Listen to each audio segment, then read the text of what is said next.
What's up, everybody? True Boxing here. Thank you for coming back to get hit with the truth. So today we're doing the breakdown video for Mark Magsayo versus Rey Vargas. This is for the WBC Featherweight Championship of the World at 126 pounds. It's going to take place Saturday, July 9th in the main event of a Showtime card. Also just announced, actually, on the undercard, just a little segue, Brandon Figueroa is making his debut at Featherweight against Carlos Castro, who's also moving up to Featherweight, and that has been deemed a WBC eliminator. So basically, the winner of the two fights, the co-feature and the main event on July 9th, will likely be locking horns, possibly by the end of the year or early next year, 2023. So, you know, this fight with Magsayo and Vargas is a big one, though. You have the undefeated Mark Magsayo of the Philippines. You know, really has come out of nowhere, defeating Julio Ceja last year and then defeating Gary Russell Jr. in an upset earlier this year to capture the WBC belt, making a mandatory defense against the longtime super bantamweight champion at 122, the undefeated Rey Vargas. Vargas held the championship there for nearly 4 years, actually over 4 years, before he finally gave the belt up and you know, decided to move up officially to featherweight.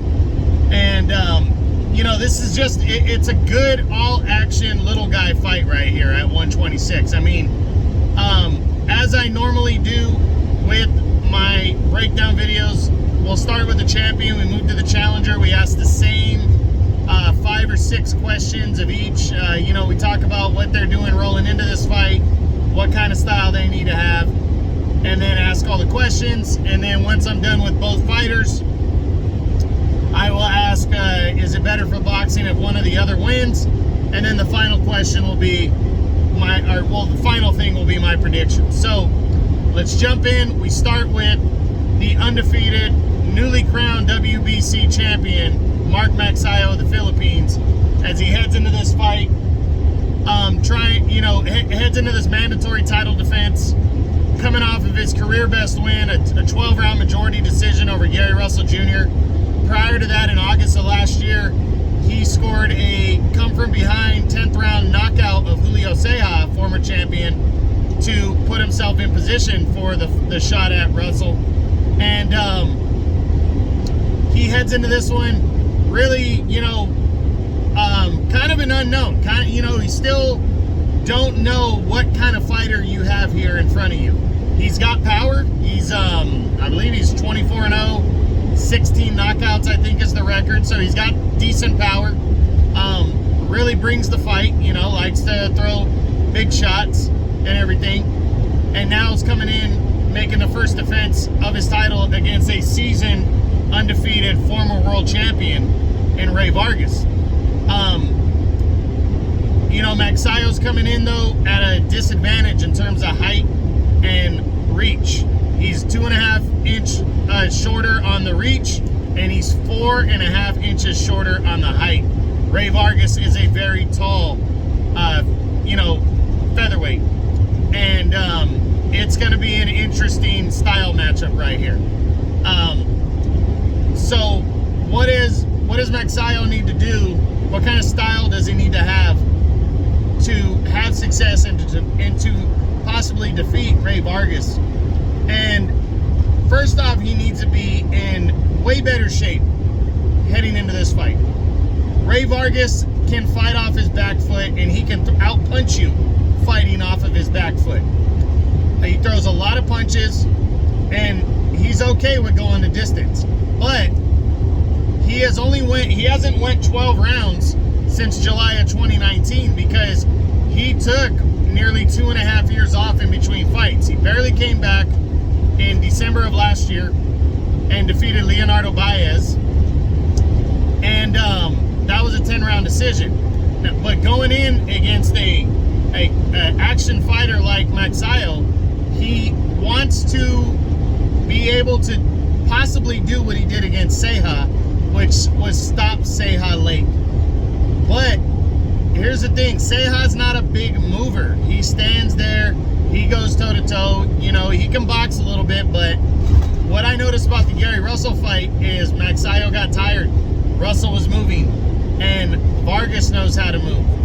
And he's going to want to wear down Rey Vargas and hope that, you know, Vargas is ready for 12 hard rounds, but he's going to have to bring it. He's going to have to hit the body. You know, hit the body to work himself to the head. He's going to have to slow Vargas down. That's his goal. And not try to necessarily outbox Vargas, but outpunch him and put pressure on him. I think Vargas is going to throw more punches. So he's going to have to work the body in the first half of the fight and try to land those big shots that will make a dent and hopefully wear Vargas down, or possibly stop him prior to it getting to the late rounds. Now, do I believe, or can Magsayo win the fight by knockout? Sure. Vargas has not been tested at 126. You know, he'd been rocked a couple times at 122, but never seriously hurt bad outside of when he broke his jaw against Avanasian. But Magsayo punches hard, and I think Magsayo might be able to catch Vargas, you know, possibly hurt him, and maybe he can wear him down for the end of the fight. So yeah, I think it's possible. Can Magsayo win a decision? I think that's going to be very tough. With Vargas's height and reach advantage and his experience and how many punches Vargas throws, I think it's going to be tough for Magsayo to win a decision. Magsayo narrowly got by a one-armed Gary Russell Jr., and he was well behind the cards against Ceja heading into that 10th round. He was down 3 points on one card and I believe 5 points on the other two cards. So he was getting outworked in that fight.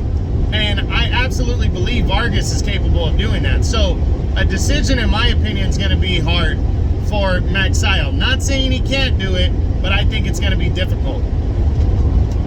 Now, what does a win mean for Mark Magsayo? I mean, it just continues his role, and he's huge in the Philippines right now.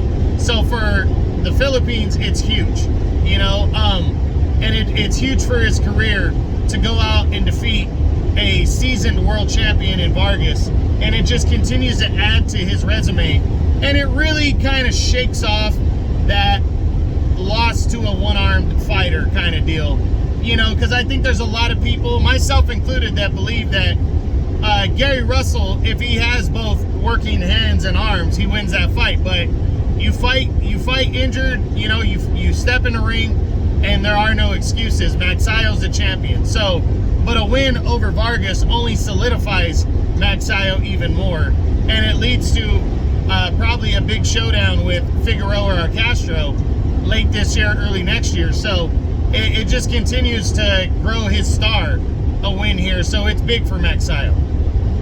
What does a loss mean for Mark Magsayo to Rey Vargas? I think it's going to send him back to somewhat of people going, yeah, this guy's not as good as we thought he was, especially if Vargas wins convincingly. And so he definitely needs a win here, because a loss, you know, it's just going to put him to the back of the line, and it's going to be tough for him to bounce back from that. Now, we move on to the challenger, the undefeated former junior featherweight champion at 122, Rey Vargas. Vargas, heading into this fight, really, in the last 3 calendar years, has done almost nothing. After he defeated Tomoki Kameda in July of 2019, Vargas took nearly 2.5 years off. Injuries, but also the COVID pandemic. So that really bogged him down right there. And heading into this fight, Vargas, he only had the one fight with Leonardo Baez back in December of last year that he got a decision in, a 10-round decision. So it's been a while since he's been in there in a big-time world title fight. And, you know, so heading into this one, I think Vargas really, you know, what does he need to do to win this fight to have success? His stamina needs to be on point. He looked good against Baez, but Baez isn't wasn't the threat And he's going to need to be absolutely ready to go 12 good rounds in this one and, you know, be the old Vargas from 122 pounds. That's what we got to see. And he's got to be ready, and his defense has got to be on point because he does not want to get caught with a big shot. Because here's the thing. He has the height and reach advantage heading to this one. He has a significant height advantage, which is only going to open up the reach advantage, which is 2.5 inches. But considering he's 4.5 inches in height, bigger than Magsayo, he definitely can take advantage of that and use that to, you know, to outwork and to keep Magsayo from landing that big shot. So he's got to be ready because Magsayo does tire down, and he's going to want to be able to move, stick and move those last 4 rounds to avoid getting knocked out, you know, or possibly, you know, to wear down Magsayo to stop him. So, can Rey Vargas win this fight by knockout? And I think the answer is yes, but it, you know, obviously it's going to be difficult. Ever since Vargas became a world champion in 2017, he had no knockouts. All of his wins came by decision. They were entertaining, they were fun to watch, but Vargas, it's almost like he stopped sitting down on his punches. Obviously his competition went up, but he stopped sitting down on his punches looking for the knockout and just outworked all of his opponents. I think that's, you know, more likely than not in this fight, but again, Magsayo does not fight well deep into fights. You know, he caught Julio Ceja in the 10th round, yes. But he was behind on that in that fight, and Vargas needs to plan for, if he's gonna stop him, it's probably gonna be like that, where he wears him down, stops him late. But I do believe it is possible. Now, do I think Vargas can win a decision over Magsayo? Absolutely. I think this is the most likely outcome for Vargas, is to go in there and just completely outwork Mark Magsayo and win a 12-round decision. So absolutely, I think he can win a decision over Magsayo. He's got the height and reach. By far, he can do it. Now, you know, what does a win mean for Rey Vargas? It's huge.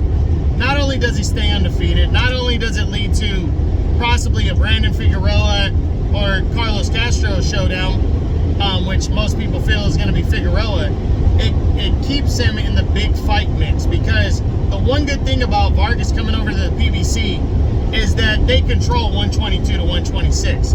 Not control, but they have the better fighters and more in deeper division, you know, in deeper fighters in the 2 divisions that can set up the big fights. And with Brandon Figueroa and Carlos Castro fighting on the undercard to determine likely the next #1 contender, it's huge for Vargas.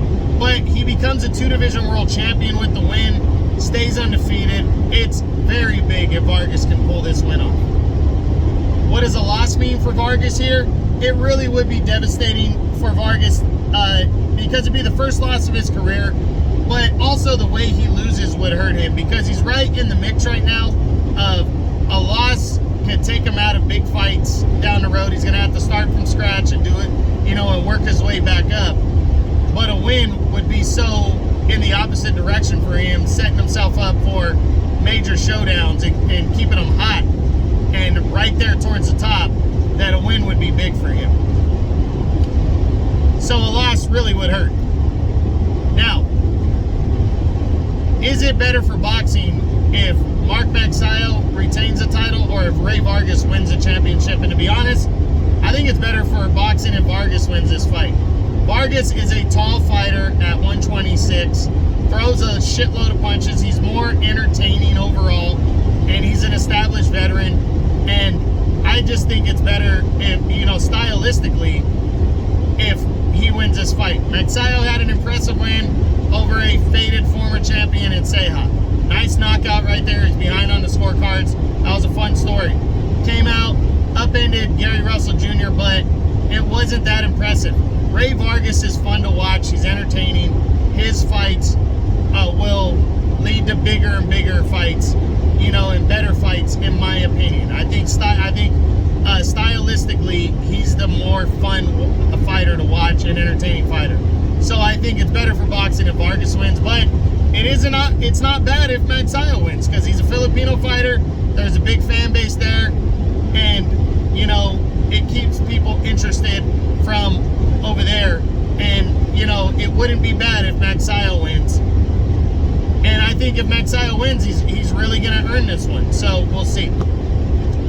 But finally, what is my prediction for the Mark Magsayo versus Rey Vargas featherweight title fight on July 9th? And I'm going to pick Rey Vargas by a convincing decision, to be honest. I think Vargas, is, with the height and reach advantage that he has, that he's going to absolutely use that. I think he's going to hit from different angles, and I think he's going to outwork Magsayo to score a convincing unanimous decision and capture a championship in the second weight class. Now, I do believe Magsayo he's a live underdog, and he's got a puncher's chance to land something big in the middle of the later rounds that will really dent Rey Vargas and possibly stop him. But from what I've seen, the height and reach, but also from what I've seen in the fight with Ceja and the fight with Russell, is that Magsayo does not win rounds against top competition. Not a lot of rounds. And he's in there with a guy that throws a lot of punches and has a significant height and reach advantage over him. And I think that's the difference. I really think he's going to lose a lot of rounds to Rey Vargas. And I think Vargas is going to be the next WBC champion and set up a big showdown with, likely, in my opinion, Brandon Figueroa later in the year or early next year. But we'll see what happens. But that's it. That's the Magsayo versus Vargas breakdown video. That fight takes place Saturday, July 9th in the main event of a Showtime card with Brandon Figueroa and Carlos Castro on the undercard. I hope you guys enjoyed this. If you did, smash the like button, leave a comment, subscribe to the channel. I appreciate any and all support. And this is True Boxing. You've been here with the truth.